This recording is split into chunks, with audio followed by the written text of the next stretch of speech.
شادی ایک نازک بندھن ہوتا ہے اور بعض اوقات لوگ انجانے میں کچھ ایسی باتیں کر جاتے ہیں جس سے اس کے ختم ہونے کے خطرات بڑھ جاتے ہیں۔ آئیے آپ کو چند ایسی باتوں کے بارے میں بتاتے ہیں جن سے ہر قیمت پر بچنا چاہیے۔ تنقید۔ یہ انسانی فطرت ہے کہ اسے تنقید پسند نہیں ہوتی، اور اگر کوئی ایسا کرے تو اسے کافی برا لگتا ہے۔ اکثر دیکھا گیا ہے کہ شادی شدہ افراد ایک دوسرے کو بعض اوقات معمولی باتوں پر بلا وجہ تنقید کا نشانہ بنا ڈالتے ہیں۔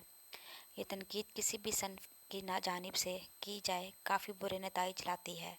جوڑے تنقید اور شکایت کی باریک لکیر میں تمیز نہیں کر پاتے اور اپنی شادی شدہ زندگی برباد کر بیٹھتے ہیں۔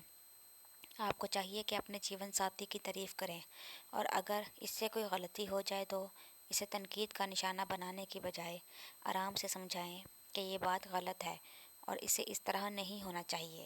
کسی بھی انسان کو اپنی توہین بالکل بھی پسند نہیں ہوتی۔ اگر آپ اپنے جیون ساتھی کے ساتھ توہین والا رویہ اپنائیں گے تو یقین جانیے کہ اسے یہ بات نہ صرف اچھی نہیں لگے گی بلکہ اس کے دل میں آپ کے لیے عزت کم ہوتی جائے گی۔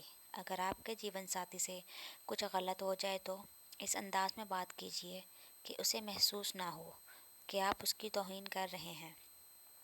اکثر دیکھا گیا ہے کہ لوگ اپنی لڑائیوں کو رشتہ داروں کے سامنے طے کرنے کی کوشش کرتے ہیں اور بات چیت کے دوران کچھ ایسی باتیں کہہ جاتے ہیں جو توہین کے زمرے میں آتی ہیں۔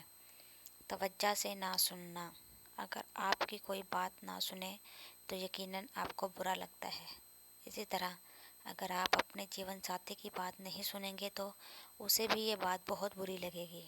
اسے محسوس ہوگا کہ جیسے وہ آپ کی زندگی میں بالکل بے معنی ہے، اور یہ رشتہ اکتاہٹ اور کمزوری کا شکار ہونے لگے گا۔ جب بھی آپ کا جیون ساتھی کسی موضوع پر بات کرنے کی کوشش کرے تو اسے اہمیت دیں۔ اسے یہ لگے کہ جیسے آپ کے لیے یہ تمام باتیں بہت اہم ہیں، کہ اس طرح اسے اپنے ہونے کا خوشگوار احساس ہوگا اور آپ کا رشتہ مضبوط ہوگا۔ اپنی دنیا میں قید ہو جانا۔ آپ اپنے کاموں میں ضرور مصروف رہتے ہوں گے، لیکن اس کا ہرگز مطلب نہیں کہ آپ اپنی شادی شدہ زندگی کو تباہ کر ڈالیں اور اپنی ہی دنیا میں قید ہو کر رہ جائیں۔ دفتر کا کام دفتر میں ہی اچھا لگتا ہے، کیونکہ اگر آپ گھر میں بھی دفتر کو محو گفتگو بنائیں گے تو اس کا آپ کی شادی شدہ زندگی پر منفی اثر ہوگا۔ جب گھر آئیں تو اپنا تمام وقت اپنے جیون ساتھی کو دیں اور یہ محسوس کروائیں کہ آپ کے لیے دنیا کا سب سے اہم کام اسے وقت دینا ہے۔